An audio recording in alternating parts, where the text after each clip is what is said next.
Assalomu alaykum azizlar. Bir to'da yoshlar o'tib ketayotishuvdi, yo'lni chetida bir qariya ovqatlanyapti.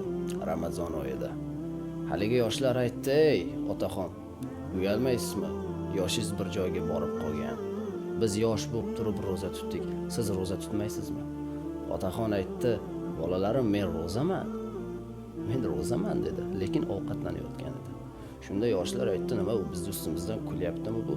"Yo'q, men rozaman" dedi. "Meni ko'zim roza, tilim roza, qulog'im roza. Faqat oshqozonimda biroz dardmanlik bor. Shuni hisobiga yeyman, ammo rozaman." Bu bilan nima demoqchi? Roza degani faqat yemaslik emas.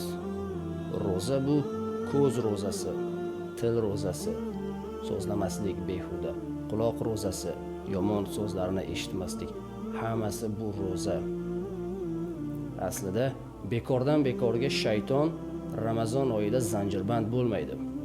Biz tavba qilishimiz uchun, biz barcha gunohlarimizdan poklanishimiz uchun va shaytonni ayblamasligimiz uchun. Ayrimlar mana shu oyda sinaladi. Ko'pchilik gunohni qiladi va aytadi: "Shayton yo'ldan urdi, shayton yo'ldan urdi." Marhamat.